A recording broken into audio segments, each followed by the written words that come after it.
অনেকগুলো বালি জমা করার পরে ঈসা নবী ইশারা করে বলল, হে বালি সোনা হয়ে যাও। সঙ্গে সঙ্গে বালুগুলো সোনায় পরিণত হয়ে গেল।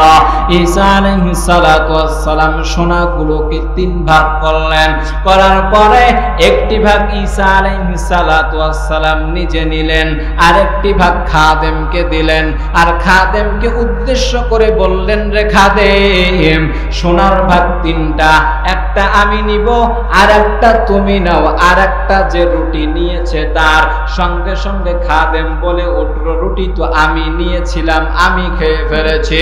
ঈসা আলাইহিস সালাতু ওয়াস সালাম বলল, আমার কোনো সোনা লাগবে না, সবগুলোই তুমি নাও। এই বান্দাটা সুন্দর করে সোনা নিয়ে জঙ্গলের ভেতর দিয়া যায়। ইতিমধ্যেই 2টা যুবক তার কাছে যখন সোনা দেখলো, তারা মনে মনে ভাবলো, আমরা যদি এই যুবকটাকে হত্যা করে ফেলি, যদি আমরা তাকে মেরে ফেলি, তাহলে সব সোনাগুলো আমাদের হয়ে যাবে, বান্দাটা আর থাকবে না। আল্লাহ রাব্বুল আলামিন জানাইয়া দেয়, এ দুনিয়ার মানুষ,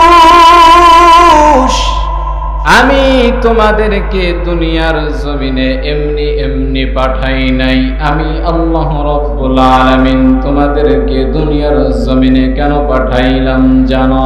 আমার আল্লাহ তাআলা জানাইয়া দেয়, এ দুনিয়ার মানুষ, আমি তোমাদেরকে দুনিয়ার জমিনে পাঠাইলাম একমাত্র আমি আল্লাহর ইবাদত করার জন্য। প্রশ্ন আসতে পারে, হুজুর, আল্লাহ রাব্বুল আলামিন যদি শুধু ইবাদত করার জন্যই দুনিয়ার জমিনে মানুষ পাঠায়, দুনিয়ার জমিনে মানুষগুলো আসার পর এই মানুষগুলো খায় কেন, ঘুমায় কেন, ঘুরে কেন? এই মানুষগুলো ঘুমায় কেন? প্রশ্নের উত্তর হলো ইবাদতের সুবিধার জন্য। এরে আল্লাহর গোলাম, আমার আল্লাহ তাআলা এই দুনিয়ার জমিনে মানুষগুলোকে সুন্দর করে মানুষ রূপে বানাইয়া এই দুনিয়ার জমিনে পাঠিয়ে দিয়েছেন একমাত্র আমার আল্লাহর ইবাদত করার জন্য। কিন্তু বাংলার জমিনে তাকাইয়া দেখ, এমন মুসলমানের বাচ্চা আছে, পুরা বাংলার জমিনে তাকাইয়া দেখো, এমন মুনাফিকের বাচ্চা আছে রে বাবা, যারা নিজে নামাজ পড়ে না, নিজের গালের মধ্যে দাড়ি নাই, নিজেও তো মাথায় টুপি দেয় না, নিজের গায়ে লম্বা জামা নাই। বাংলার জমিনে তাকাইয়া দেখ, এমন মুসলমানের বাচ্চা আছে যারা নিজের গালে দাড়ি নাই, নিজের মাথায়ও টুপি নাই, নিজে লম্বা জামা পরে না। এমন মানুষ আছে নিজে তো বান্দা পড়লো না, যেই বান্দা লম্বা জামা পরে টুপি মাথায় দেয়, এমন বান্দারেও দেখতে পারে না। বাংলার জমিনে আছে না নাই? এরে আল্লাহর গোলাম, আমার আল্লাহ তাআলা এ দুনিয়ার জমিনে মানুষগুলোকে মানুষ রূপে বানাইয়া আমার আল্লাহ রাব্বুল আলামিন কেন পাঠাইলো জানো? আমার আল্লাহ তাআলা জানাইয়া দেয়, আমি আল্লাহ তাআলা তোমাদেরকে পাঠাইলাম একমাত্র আমি আল্লাহর ইবাদত করার জন্য। বান্দা যদি 24 ঘন্টা শুধু ইবাদত করে, তাহলে বান্দা সংসার কিভাবে চালাবে? বান্দা ঘুমাবে কখন? বান্দা খাবে কখন? বান্দা ঘুরবে কখন? এই জন্য আমার নবী জানাইয়া দেয়, আমার আল্লাহ তো দুনিয়ার মধ্যে ইবাদত করার জন্যই পাঠাইছেন, ঠিকই আছে। এর আল্লাহর গোলাম, বান্দা খাবে কেন, ঘুমাবে কেন, ঘুরবে কেন? প্রশ্নের উত্তর হলো ইবাদতের সুবিধার জন্য। একটা বান্দা যদি সারা রাত্র না ঘুমায়, একদিন 2 দিন যদি বান্দাটা না খায়, বান্দার মাথা ঘুরবে, বান্দা অসুস্থ হয়ে পড়বে, বান্দার ইবাদতের মধ্যে মজা লাগবে না। বান্দাটা যদি সারা রাত্র না ঘুমায়, বান্দার নামাজ পড়তে ভালো লাগবে না, তেলাওয়াত করতেও বান্দার ভালো লাগবে না। এজন্য পয়গম্বর জানাইয়া দেয়, এ উম্মতের দল, দুনিয়ার মধ্যে আমার আল্লাহ তাআলা ইবাদত করার জন্যই তো পাঠিয়েছেন। তাহলে আমরা বান্দারা খাবো কেন, ঘুমাবো কেন, ঘুরবো কেন? প্রশ্নের উত্তর হলো একমাত্র ইবাদতের সুবিধার জন্য। এরা নবীর উম্মতের দল, বাংলার জমিনে তাকাইয়া দেখো আজকে এত সুবিধা, প্রত্যেকটা গ্রামে গ্রামে, প্রত্যেকটা জেলায় জেলায়, প্রত্যেকটা থানায় থানায় মসজিদ। নামাজের জন্য, ইবাদত করার জন্য খুব বেশি দূরেও বান্দার যাওয়া লাগে না। আজকে বান্দারা কত সুখে শান্তিতে জীবন যাপন করতেছে, তারপরেও বান্দাদের হয় না, তারপরও বান্দারা আরো চায়, আরো চায়, আরো চায়। আর আমার পয়গম্বরের সাহাবী আব্দুল্লাহ আনসারী কেমন নামাজের প্রতি গুরুত্ব, এ গোলাম ভালো করে শুনে নাও। পয়গম্বরের সাহাবী আব্দুল্লাহ আনসারী প্রত্যেক দিন মসজিদের মধ্যে সবার শেষে যায়, আবার সবার আগে মসজিদ থেকে বের হয়ে যায়। সাহাবীরা খেয়াল করে ডাক দিয়া বলে, ও পয়গম্বর, আপনার সাহাবী আব্দুল্লাহ আনসারী প্রতিদিন সবার শেষে মসজিদের মধ্যে আসে, আবার সবার আগে মসজিদ থেকে বের হয়ে যায়, তার কি সমস্যা আমরা জানি না। আবু বকর ওমর ওসমান ডাক দিয়া বলে, পয়গম্বর চলেন আমরা আজকে আব্দুল্লাহ আনসারীর বাড়ির মধ্যে যাব, তাকে গিয়ে গিয়ে গিয়ে আমরা প্রশ্ন করব কেন সে সবার শেষে মসজিদে আসে, আবার কেন সবার আগে মসজিদ থেকে বের হয়ে যায়। পয়গম্বর আবু বকর ওমর ওসমান রেনিয়া আব্দুল্লাহ আনসারীর বাড়ির মধ্যে গিয়া ডাক দিয়া বলে, ও আব্দুল্লাহ আনসারী বাড়িতে আসনে? পয়গম্বর মায়া ভরা গলা দিয়ে ডাক দেয়, ও আব্দুল্লাহ আনসারী বাড়িতে আসনি? বাড়ি থেকে কোনো শব্দ পাওয়া যায় না। আবার আমার পয়গম্বর সুন্দর করে ডাক দেয়, ও আব্দুল্লাহ আনসারী বাড়িতে আসনে? তিনবার ডাক দেওয়ার পরে যখন ভিতর থেকে কোনো শব্দ আসে না, আবু বকর ওসমান ওমর ডাক দিয়া কয়, পয়গম্বর মনে হয় আব্দুল্লাহ আনসারী বাড়িতে নাই, আমরা আর একদিন তার সাথে কথা বলার জন্য আসব, এসে আমরা তাকে প্রশ্ন করব কেন সে সবার শেষে মসজিদে যায়, আবার কেন সবার আগে বান্দাটা মসজিদ থেকে বের হয়ে যায়। আমার নবী যখন বাসায় ফিরে যাওয়ার জন্য ঘুরেছেন, পেছন থেকে কে যেন ডাক দেয়, ও পয়গম্বর, ও পয়গম্বর আমার, আপনি জানি না কেন এই গরিবের বাড়িতে এসেছেন? আমি আব্দুল্লাহ আনসারীর মতো গরিব আর কেউ নাই, আপনি এত বড় মানুষ আমার বাড়িতে এসেছেন, কেন এসেছেন পয়গম্বর? পয়গম্বর ডাক দিয়া বলে, ও আব্দুল্লাহ আনসারী, আমার সাহাবীরা তোমার নামে কমপ্লেইন করেছে, তুমি নাকি সবার শেষে মসজিদে যাও, আবার সবার আগে মসজিদ থেকে বের হয়ে যাও, কেন তুমি এমন করো? আব্দুল্লাহ আনসারী ডাক দিয়া কয়, পয়গম্বর আমার বাড়িতে শুধু একটাই জামা যেটা আমিও পরিধান করি, আমার স্ত্রীটাও পরিধান করে। ও পয়গম্বর আমার, যখন মসজিদের মধ্যে আজান হয়ে যায়, আমার বাড়ির মধ্যে একটা বড় গর্ত আছে, যখন মসজিদে আজান হয়ে যায় আমি আর বাড়ির মধ্যে থাকতে পারি না, আমার স্ত্রীটাকে উলঙ্গ করাইয়া আমি ওই গর্তের মধ্যে ঢুকাইয়া দেই, এরপরে আমি ওই জামাটা পরিধান করে আমি মসজিদের মধ্যে যাই নামাজ আদায় করার জন্য। আবার আমি যখন মসজিদ থেকে আসি আমি ওই উলঙ্গ হইয়া ওই গর্তের মধ্যে প্রবেশ করে আমার স্ত্রী ওই জামাটা পরিধান করে ইবাদতের মুসল্লায় দাঁড়াইয়া যায়। আব্দুল্লাহ আনসারী ডাক দিয়া বলে, ও পয়গম্বর আমার। আব্দুল্লাহ আনসারী এই কথা বলার পরে পয়গম্বরের দুই চোখ দিয়ে পানি পড়া শুরু হয়ে গেছে। আবু বকর ওমর ওসমান মনে মনে ভাবে, আব্দুল্লাহ আনসারী আমার নবীর মনে কি না জানি কষ্ট দিয়া দিল। আমার নবীর চোখ দিয়ে পানি পড়ে। আমার ওসমান আবু বকর আব্দুল্লাহ আনসারীর এক সাইডে ডাইকা প্রশ্ন করে, ও আব্দুল্লাহ আনসারী, আমার পয়গম্বরকে তুমি কি বলেছ? আমার পয়গম্বর দুই চোখ দিয়ে পানি ঝরা শুরু করে দিয়েছে। আব্দুল্লাহ আনসারী ডাক দিয়া বলে, ও আবু বকর, আমার ওসমান, শুনে নাও, শুনে নাও, আমি আমার পয়গম্বরকে এমন কিছু বলি নাই। আমি পয়গম্বরকে শুধু বলেছি, ও পয়গম্বর, আমার বাড়ির মধ্যে একটাই জামা যেটা আমিও পরিধান করি, আমার স্ত্রীটাও পরিধান করে। আমার বাড়ির মধ্যে একটা গর্ত আছে, যখন মসজিদে আজান হয়ে যায় আমি আমার স্ত্রীটাকে উলঙ্গ করাই ওই গর্তের মধ্যে প্রবেশ করাইয়া দেই। এরপরে আমি ওই পোশাকটা পরিধান করে মসজিদে যাই নামাজ আদায় করার জন্য। আবার আমি তাড়াতাড়ি করে যখন মসজিদে নামাজ শেষ করে বাড়ির মধ্যে আসে, আমি উলঙ্গ হইয়া ওই গর্তের মধ্যে প্রবেশ করলে আমার স্ত্রীটা জামাটা পরিধান করে ইবাদতের মুসল্লায় দাঁড়াইয়া যায়। তবুও পয়গম্বর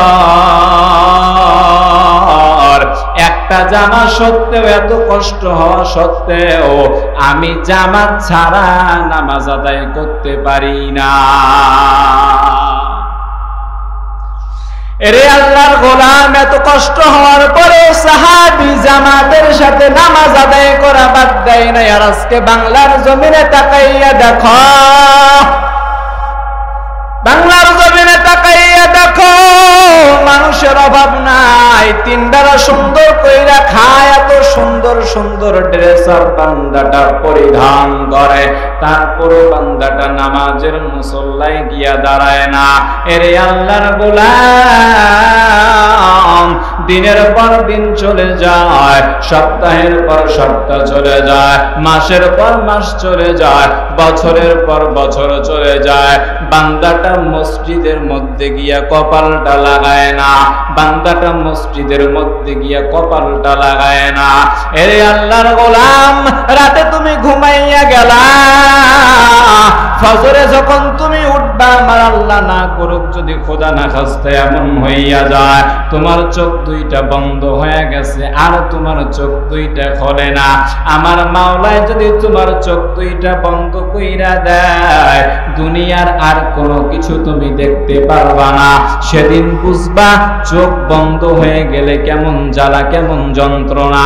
আজকে তুমি আমি দুইটা হাত পাইলাম, দুইটা চোখ পাইলাম, সুন্দর ঠোঁট পাইলাম, আমার আল্লাহ তাআলা কত সুন্দর করে আমাদেরকে মানুষ রূপে বানাইয়া এ দুনিয়ার জমিনে পাঠিয়ে দিয়েছেন একমাত্র আল্লাহ তাআলার ইবাদত করার জন্য। আর আজকে বাংলার জমিনে তাকাইয়া দেখো, মানুষগুলোর দিকে তাকাও রে বাবা, এমন দরকার নাই ফেরেশতা আমলনামা নিয়ে আসিয়া তোমার সামনে পেশ করার কোনো দরকার নাই। আল্লাহ তোমারে জ্ঞান দিছে, তোমারে অন্তর দিছে, তোমার মাথার মধ্যে মেমোরি সেট কইরা দিছে, তোমার নিজের বিবেক দিয়া তুমি প্রশ্ন করো। সারাদিনে 24টা ঘন্টা চলে যায়, 24টা ঘন্টার ভিতরে কয় ঘন্টা তুমি নামাজ পড়লা, কয় ঘন্টা তুমি জিকির করলা, কয় ঘন্টা তুমি মাওলার ইবাদতের মধ্যে কাটাইলা, আর কতটুকু সময় তুমি গুনাহের কাজের মধ্যে লিপ্ত ছিলা। 24টা ঘন্টার হিসাব যদি বান্দা তুমি মিলাইতে পারো, তুমি নিজের হিসাব নিজেই বের করতে পারবা। ফেরেশতার আমলনামা নিয়ে আসার দেখার কোনো প্রয়োজন নাই। তোমার নিজের বিবেক দিয়া তুমি চিন্তা করো, তোমার নিজের বিবেককে তুমি প্রশ্ন করো। দিন রাত 24টা ঘন্টা চলে যায়, কতটুকু সময় আমি নামাজ আদায় করলাম, কতটুকু সময় আমি তেলাওয়াত করলাম, কতটুকু সময় আমি জিকির করলাম, তুমি নিজেই চিন্তা করিয়া দেখো। 24টা ঘন্টা চলে যায়, এর ভিতরে তুমি 1 ঘন্টা নামাজ পড়লা, 1 ঘন্টা তেলাওয়াত করলা, 1 ঘন্টা জিকির করলা, 1 ঘন্টা নফল ইবাদত করলা, 4 ঘন্টা যদি তুমি প্রতিদিন ইবাদত করো, বাকি 20 ঘন্টা তুমি গুনাহের কাজের মধ্যে লিপ্ত ছিলা। এই জন্য তো আমার পয়গম্বর উম্মতদের জন্য কিছু স্পেশাল অফার রেখেছেন। উম্মতদেরকে জানাইয়া দেয়, কোন বান্দা যদি ফজরের নামাজ আদায় করিয়া হালাল কোন উপার্জনের মধ্যে বান্দাটা ব্যস্ত হয়ে যায়, সারাদিন 5 বেলার নামাজ যদি বান্দা ভালো করে আদায় করে, আমার আল্লাহ তাআলা সারাদিন ইবাদত করার সওয়াব আমলনামার মধ্যে লিখে দেয়। আবার পয়গম্বর জানাইয়া দেয়, কোন বান্দা যদি ঈশার নামাজ আদায় করিয়া সুন্দর করিয়া ঘুমায়, আবার ফজরে উঠিয়া যদি বান্দাটা ফজরের নামাজ আদায় করে, পয়গম্বর সুসংবাদ দিয়া দেয়, সারা রাত্র নফল ইবাদত করার সওয়াব বান্দার আমলনামার মধ্যে লেখা হয়। তো আমাদেরকে বুঝতে হবে যে আল্লাহ তাআলা আমাদের জন্য কত অফার রেখেছেন। এ দুনিয়ার জমিনে আমরা এসেছি, আল্লাহ তাআলা আমাদেরকে পাঠিয়েছেন। কেন পাঠিয়েছেন? একমাত্র আল্লাহ তাআলার ইবাদত করার জন্য। আমাদের বিবেককে আমাদের প্রশ্ন করা দরকার যে আল্লাহ তাআলা আমাদেরকে মাত্র 50, 70, 60, 80, 100 বছর হায়াত দিয়েছে। এই 100 বছর হায়াতের ভিতরে আমরা কতটুকু সময় আল্লাহর ইবাদতে কাটাইছি, কয় বছর আল্লাহর ইবাদত করছি, আর কয় বছর গুনাহের কাজের মধ্যে লিপ্ত ছিলাম, এটা যদি আমরা নিজেরাই চিন্তা করি, নিজেরাই বুঝতে পারব। এই যে আমাদের জীবন থেকে আমাদেরকে যদি আল্লাহ তাআলা 50 বছর হায়াত দিয়ে থাকেন, এই 50 বছরের ভিতরে এই যে এখন এই যে ঘড়ির দিকে তাকালে দেখা যায় সেকেন্ডের কাঁটা ঘুরতেছে, সেকেন্ড চলে যাচ্ছে, মিনিট চলে যাচ্ছে, দেখতে দেখতে ঘন্টা চলে যায়, দিন চলে যায়, রাত চলে যায়, সপ্তাহ চলে যায়, মাস চলে যায়, বছর চলে যায়। এভাবে আমার জীবন থেকে, আমার 50 বছরের হায়াত থেকে যে দিনগুলো চলে যাচ্ছে, আমার নিজের বিবেককে প্রশ্ন করা দরকার যে আল্লাহ তাআলা আমাকে যে 50 বছর হায়াত দিয়েছেন, এই হায়াত থেকে এই যে মিনিটের কাঁটা ঘুরতেছে, সেকেন্ডের কাঁটা ঘুরতেছে, আমার জীবন থেকে যে হায়াতগুলো চলে যাচ্ছে, এই হায়াতগুলো আমি কাজে লাগাইতে পারলাম কি পারলাম না, এই চিন্তা আমাদের করা দরকার আছে না নাই?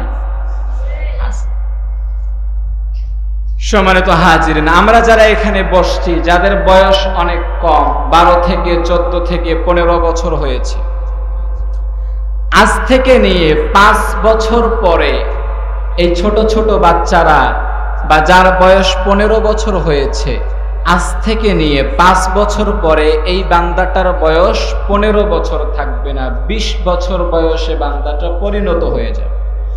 তো এই সময় এই বান্দা তার মাথাটা যতটুকু ফ্রেশ, তার ব্রেনটা যতটুকু ফ্রেশ, যেই সময়টাতে তার পরিবারের কোনো চাপ নাই, তার বিভিন্ন দিক থেকে সাংসারিক কোনো চাপ নাই, বিভিন্ন দিক থেকে তার কোনো চাপ নাই, এই সময়টাতে বান্দাটা সুন্দর করে পড়ালেখা করতে পারবে। ঠিক আজ থেকে নিয়ে যদি 5 বছর পরে হিসাব করা হয়, তো এই বান্দাটার দিকে তাকালে দেখা যাবে সে 5 বছর পরে যখন তার 20 বছর বয়সে সে পরিণত হলো, এই 20 বছর বয়সে বান্দাটা 15 বছর বয়সে থাকা অবস্থায় যেইভাবে পড়ালেখা করত, ওইভাবে পড়ালেখা বান্দাটা 20 বছর বয়সে এসে করতে পারতেছে না, কারণ বান্দাটার মস্তিষ্কে তখন বিভিন্ন টেনশন আর সাংসারিক চাপ ঢুকে গেছে। তো এজন্য আমি ছাত্র ভাইদের উদ্দেশ্য বলবো যে আপনারা যারা মনে করতেছেন যে আমার বয়স তো মাত্র 14 বছর 15 বছর, এখন পড়ালেখা করলেও কি বা না করলেও কি, কিন্তু আজ থেকে নিয়ে 5 বছর পরে দেখা যাবে যে তুমি আর তোমার মতো ছোট নাই, তোমার বয়স হয়ে গেছে 20 বছর, যেই সময়টাতে গিয়ে তুমি আর পড়ালেখা করতে পারতেছো না, তোমার মাথায় আর পড়ালেখা ঢুকে না, তখন পড়ালেখা বাদ দিয়ে ভালো কিছুও তুমি করতে পারবা না। সম্মানিত হাজিরিন, আল্লাহ রাব্বুল আলামিন কুরআনুল কারীমের মধ্যে ইরশাদ করে বলেন, আর রহমান আল্লামাল কুরআন খালাকাল ইনসান। আল্লাহ তাআলা বলেন, আর রহমান মহাদয়াবান, আল্লামাল কুরআন শিক্ষা দিয়েছি কুরআন, খালাকাল ইনসান বানিয়েছি মানুষ। এখানে বলা উচিত ছিল আর রহমান মহাদয়াবান, খালাকাল ইনসান বানিয়েছি মানুষ, আল্লামাল কুরআন শিক্ষা দিয়েছি কুরআন। কিন্তু আল্লাহ তাআলা এটার বিপরীত কেন করলেন, উল্টাটা কেন করলেন? বলে সমাজের মধ্যে তাকালে দেখা যায় একজন ব্যক্তির যদি 6টা ছেলে থাকে তাহলে দেখা যায় অনেক মানুষগুলো বলা বলি করে, যারা শিক্ষিত হয়েছে, সুশিক্ষায় যারা শিক্ষিত হয়, এমন বান্দাদেরকে মানুষগুলো বলে যে অমুক ব্যক্তির 6টা ছেলে, 3টা মানুষ হইছে আর 3টা মানুষ হয় নাই। 3টা মানুষ হইছে আর 3টা মানুষ হয় নাই। তো এই যে মানুষটা বলল যে 3টা মানুষ হইছে আর 3টা মানুষ হয় নাই, তো ওই 3টা কি বানর হইছে না গরু হইছে, ছাগল হইছে? এমন কিছু হয় নাই। কেন মানুষটা বলল 3টা মানুষ হইছে আর 3টা মানুষ হয় নাই? কারণ যেই 3টা মানুষ হইছে এই 3টা ছোট থেকে সুন্দর করে কোরআন হাদিসের আলোকে পড়ে পড়ে বুঝে বুঝে বান্দাটা সুশিক্ষায় শিক্ষিত হয়েছে, এজন্যই ওই বান্দাটা মানুষে পরিণত হয়েছে। আর যেই 3টা মানুষ হয় নাই, ছোট থেকে বান্দাটা কোরআনের শিক্ষা পায় নাই, ভালো কোনো শিক্ষা পায় নাই, বান্দাটা শিক্ষিত হইতে পারে নাই, এজন্যই বলল যে ওই 3টা মানুষ হয় নাই, আর যেই 3টা শিক্ষায় শিক্ষিত হয়েছে ওই 3টা মানুষ হয়েছে।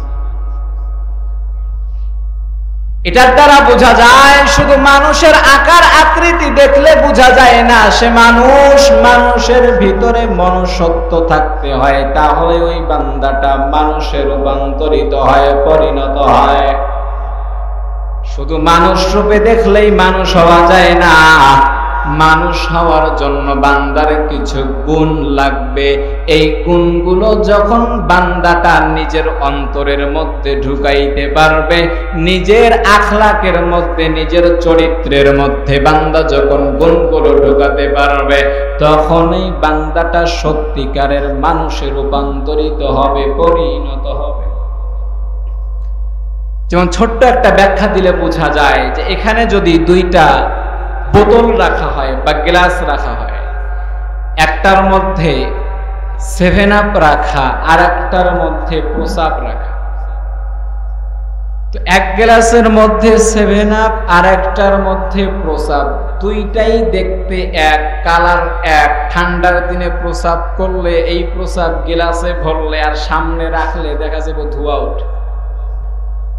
তো 7 আপ আর প্রসাব যদি দুইটাই গ্লাসের মধ্যে রাখা হয়, তো বান্দাটাকে দেখা যাচ্ছে যে দেখতে আকার আকৃতি সবকিছুই একরকম, দেখতেও এক, দুইটার ভেতর থেকেই বুদবুদ উঠে, দুইটা দেখতেও এক, আকার আকৃতি এক। কিন্তু এই দুইটার ভিতরে একটা যদি কাউকে ফ্রি দেওয়া হয়, বান্দাটা তৃপ্তি ভরে খাবে, আর আরেকটা যদি তাকে দেওয়া হয় ফ্রি, মুখের কাছে আনলেও বান্দাটা বমি করে দিবে, সে খাইতে পারবে।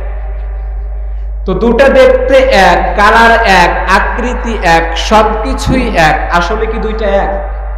কথা কয় না, এক না। কিন্তু দেখতে এক, কালার এক, সবকিছুই এক, আসলে দুইটা এক না। যেমন এক ব্যক্তি ফজরের পরে সকাল বেলা বান্দা ব্যায়াম করতে বের হয়েছে, মর্নিং ওয়াক করতে বের হয়েছে সকালবেলা, তো নদীর পাশ দিয়ে অনেকক্ষণ ধরে দৌড়াইতে দৌড়াইতে বান্দাটা ক্লান্ত হয়ে গেছে। ক্লান্ত হওয়ার পরে সে মনে মনে ভাবতেছে, এত ক্লান্ত হয়ে গেলাম, যদি এখানে একটু খাবারের ব্যবস্থা থাকতো তাহলে মনে হয় খুব ভালো হতো।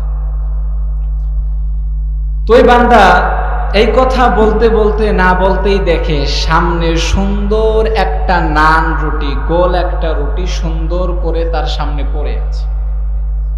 বান্দা মনে মনে ভাবতেছে, হায় রে, চাইতে না চাইতেই খাবার চলে আসলো, মনে হয় আল্লাহ আমার দোয়া কবুল করছে। তো ময়মনসিংহে মানুষ তো যখন সে রুটিটা দেখছে সুন্দর করে হাতের মধ্যে নিছে, নেওয়ার পরে এই বান্দাটা হাতে নিয়ে দেখে কি সুন্দর নরম, আবার কি সুন্দর গরম। তো তার মনে হয়েছে যে সকালবেলা তো কেউ মনে হয় রুটিটা এখানে ফালায় রাখছে। কি করছে? ফালায় রাখছে। তো হ্যাঁ, ময়মনসিংহে ভাষায়, এর ভাষায় কইতেছে যে গাঙ্গর ফারো গেছিলাম। কই গেছে? নদীর পারে। নদীরে কি কয়? গাং। গাঙ্গর ফারো গেছিলাম, লডি একটা দেখছিলাম। কি দেখছে? রুটি। তো রুটি হাতে নিয়ে দেহি, থু আল্লাহ থু, কোন সোয়ারে ফালায় রাখছে লডিল্লাহিন গু। কি রাখছে? গু। হ্যাঁ, যেটা হাতে নিছিল রুটি মনে কইরা যে আমার লাইগা আল্লাহ মনে হয় রিজিক পাঠাইছে, রুটি ফালায় রাখছে। তো হাতে নিয়ে দেখে এটা গু, কে যেন সকালবেলা রাখে গেছে। তো দেখতে এক, তার কালারটা এক, সুন্দর, একবারে গোল নান রুটির মতো ছিল। দেখতে এক, কালার এক, সবকিছুই এক। আসলে কি এক না আলাদা? আলাদা। ঠিক মানুষের বেলায়ও বলা হয়, মানুষকে দেখতে এক, আকার আকৃতি এক, সবকিছু এক, কিন্তু আসলে এক না। এর নবীর উম্মতের দল, এর আল্লাহর গোলাম, আমার আল্লাহ রব্বুল আলামিন এ দুনিয়ার জমিনে মানুষগুলোকে পাঠিয়েছেন আল্লাহ রব্বুল আলামিনের ইবাদত করার জন্য। কিন্তু বাংলার জমিনে তাকাইয়া দেখো, দেখতে এক, কালারও এক, আকার আকৃতি এক, সবকিছু এক। মানুষকে দেখলে বোঝা যায় না কোনটা ভালো কোনটা খারাপ। উপর থেকে দেখবা সবাই এক, সবার কালারও এক, আকৃতিও এক, সবকিছু এক। সবার চোখ আছে, কান আছে, নাক আছে, ঠোঁট আছে, হাত আছে, পা আছে, সবকিছুই আছে, কিন্তু মানুষটার মন এক না। মানুষের আচার আচরণ এক হয় না, মানুষের ব্যবহার এক হয় না। এরে আল্লাহর গোলাম, আমার আল্লাহ তাআলা খুব অল্প সময় নিয়ে আমাদেরকে দুনিয়ার জমিনে পাঠিয়েছেন একমাত্র আল্লাহ রব্বুল আলামিনের ইবাদত করার জন্য। ঈসা আলাইহিস সালাতু ওয়াস সালাম, ঈসা আলাইহিস সালাতু ওয়াস সালাম সুন্দর করে সফরের মধ্যে রওনা হয়ে গেছেন। তার সাথে সফর সঙ্গী হিসাবে তার একজন খাদেম আছে।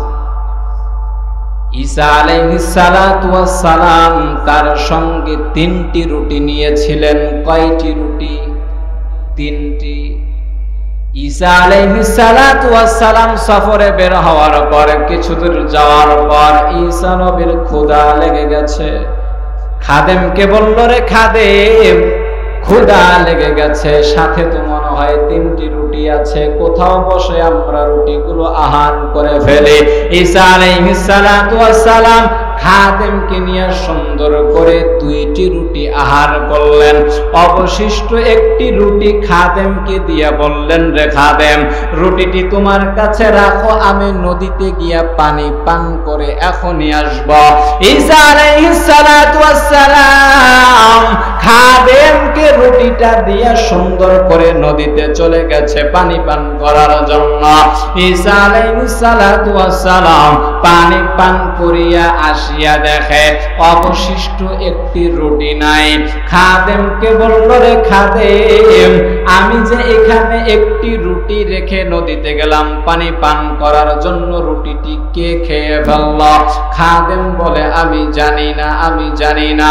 ঈসা আলাইহিস সালাতু ওয়াস সালাম খাদেমের হাত ধরে আবার সামনের দিকে আগায়, সুন্দর করে সামনের দিকে আগায়। সামনে যখন যায় ঈসা আলাইহিস সালাতু ওয়াস সালাম দেখে সামনে একটা হরিণী দেখা যায়। ঈসা নবীর অনেক ক্ষুধা লেগেছে। খাদেমের সামনে ঈসা আলাইহিস সালাতু ওয়াস সালাম হরিণকে ইশারা দিয়া নিজের কাছে ডেকে আনলেন। হরিণ কাছে আসলে পরে হরিণরে জবাই কইরা সুন্দর করে ভুনা করে খাদেমকে সাথে নিয়ে মেহমানদারি করলেন। এরপরে ঈসা আলাইহিস সালাতু ওয়াস সালাম হরিণের এক টুকরা মাংস নিয়া হাতের মধ্যে নিয়া ঈসা নবী ডাক দিয়া বলে, এ হরিণ, আজ এই আল্লাহ তাআলা এই হরিণী, এই যে হরিণীটা জবাই করার পরে আমরা ভুনা কইরা মেহমানদারি করলাম, এরপরে আবার ওই মৃত হরিণকে জীবিত হওয়ার মুআজিজা যিনি দেখালেন তেনার কসম দিয়ে বলছি তুমি বলো রুটি কে নিয়েছে? ওই খাদেম বলে আমি জানি না। ঈসা আলাইহিস সালাতু ওয়াস সালাম আবার খাদেমের হাত ধরে সামনের দিকে রওনা হয়ে যায়। সামনে যখন যায় দেখে বিশাল একটা নদী দেখা যায়, সমুদ্র দেখা যায়, পার হওয়ার মতো কোনো নৌকা নাই, কোনো জিনিস নাই, কোনো গাড়ি নাই। ঈসা আলাইহিস সালাতু ওয়াস সালাম সুন্দর করে খাদেমের হাত ধরে পানির উপর দিয়ে হেঁটে নদী পার হয়ে যায়। খাদেমকে লক্ষ্য করে বলে, রে খাদেম, বিনা নৌকায় এই নদী পার হওয়ার মুআজিজা যিনি দেখালেন তেনার কসম দিয়ে বলছি তুমি বলো রুটি কে নিয়েছে? খাদেম বলে আমি জানি না, আমি জানি না। ঈসা আলাইহিস সালাতু ওয়াস সালাম আবার খাদেমের হাত ধরে সামনের দিকে আগায়। সামনের দিকে আগানোর পরে দেখা যায় বিশাল একটা জঙ্গল। জঙ্গলের ভিতরে যখন প্রবেশ করলো ঈসা আলাইহিস সালাতু ওয়াস সালাম খাদেমকে বলল, রে খাদেম, অনেকগুলো বালি জমা করে ফেলো। ঈসা আলাইহিস সালাতু ওয়াস সালাম আর তার খাদেম অনেকগুলো বালি জমা করে ফেললো। অনেকগুলো বালি জমা করার পরে ঈসা নবী ইশারা করে বলল, হে বালি সোনা হয়ে যাও। সঙ্গে সঙ্গে বালুগুলো সোনায় পরিণত হয়ে গেল। ঈসা আলাইহিস সালাতু ওয়াস সালাম সোনাগুলোকে তিন ভাগ করলেন। করার পরে একটি ভাগ ঈসা আলাইহিস সালাতু ওয়াস সালাম নিজে নিলেন, আরেকটি ভাগ খাদেমকে দিলেন। আর খাদেমকে উদ্দেশ্য করে বললেন, রে খাদেম, সোনার ভাগ তিনটা, একটা আমি নিব, আর একটা তুমি নাও, আর একটা যে রুটি নিয়েছে তার। সঙ্গে সঙ্গে খাদেম বলে উঠল, রুটি তো আমি নিয়েছিলাম, আমি খেয়ে ফেলেছি। ঈসা আলাইহিস সালাতু ওয়াস সালাম বলল, আমার কোনো সোনা লাগবে না, সবগুলোই তুমি নাও। এই বান্দাটা সুন্দর করে সোনা নিয়ে জঙ্গলের ভেতর দিয়া যায়। ইতিমধ্যেই দুইটা যুবক তার কাছে যখন সোনা দেখলো তারা মনে মনে ভাবলো, আমরা যদি এই যুবকটাকে হত্যা করে ফেলি, যদি আমরা তাকে মেরে ফেলি তাহলে সব সোনাগুলো আমাদের হয়ে যাবে, বান্দাটা আর থাকবে না। ওই বান্দাটাকে সুন্দর করে ওই খাদেমকে হত্যা করিয়া সোনাগুলো নিয়ে তারা দুইজনে সামনের দিকে রওনা হয়ে যায়। এই দুইজন সোনা নিয়ে সামনের দিকে আগাইয়া যায়। বলে আমাদের অনেক ক্ষুধা লেগেছে, বাজার থেকে কিছু খাবার নিয়ে এসে আমরা আগে আহার করি, এরপরে সোনাগুলো ভাগ করে আমরা আমাদের বাড়িতে চলে যাব। এক বান্দা সোনাগুলো নিয়ে জঙ্গলের ভিতরে বসে আছে, আরেক বান্দা বাজারের মধ্যে যায় খাবার আনার জন্য। যেই বান্দা বাজারের মধ্যে গেল খাবার আনার জন্য, মনে মনে ভাবে আমি যদি খাবারের মধ্যে বিষ মিশাইয়া দেই এই বান্দাটাও মরে যাবে, সব সোনা আমার হয়ে যাবে। আর যেই বান্দা সোনা নিয়ে বসে আছে সে মনে মনে ভাবে ও যখন বাজার থেকে খাবার নিয়ে আসবে আমি সঙ্গে সঙ্গে তাকে হত্যা করে ফেলবো, তাহলে সব সোনাই তো আমার হয়ে যাবে। এই বান্দা বাজার থেকে খাবার নিয়ে আসার পর এই বান্দাটা তো মনে মনে প্ল্যানে ছিল সে আসতে আর তাকে আমি হত্যা করে ফেলব। ওই খাবার নিয়ে আসার পর বান্দাটাকে এই বান্দা হত্যা করে ফেলল। সে মনের আনন্দে খাবার খাওয়া শুরু করলো। খাবারের মধ্যে ছিল বিষ। এই বান্দা খাবার খেয়ে নিজেও মৃত্যুবরণ করে ফেলল। তিন বান্দাই তিনটা লাশই সেখানে পড়ে রইল। ঈসা আলাইহিস সালাতু ওয়াস সালাম সফর শেষ করার পর যখন আবার ওই রাস্তা দিয়ে যাচ্ছিলেন, দেখেন যেই সোনা সেখানেই পড়ে আছে, সাথে তিনটা লাশও পড়ে আছে।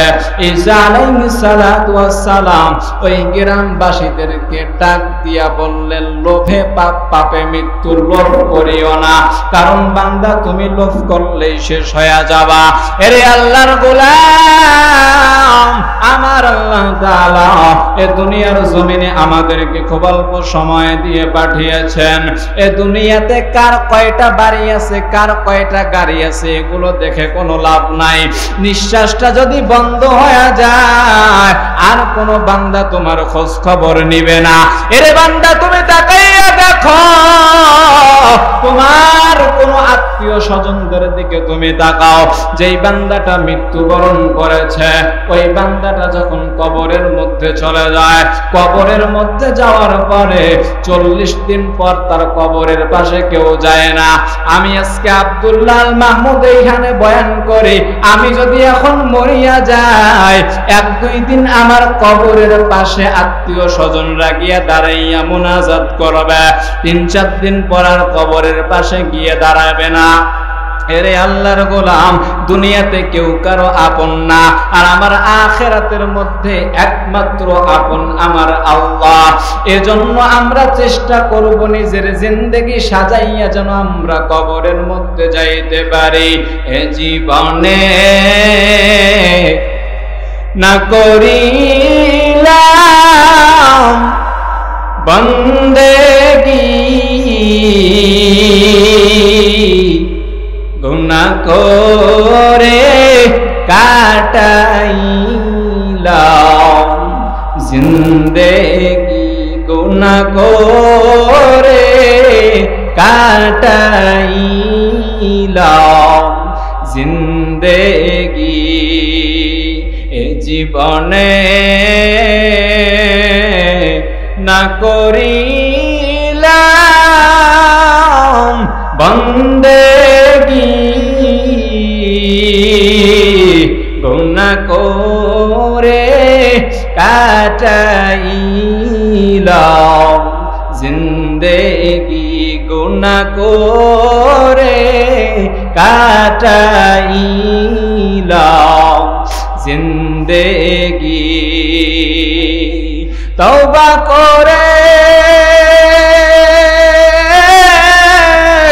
আবার তওবা ভাঙ্গিলাম, অবশেষে খাঁটি তওবা করিলাম, অবশেষে খাঁটি তওবা করিলাম।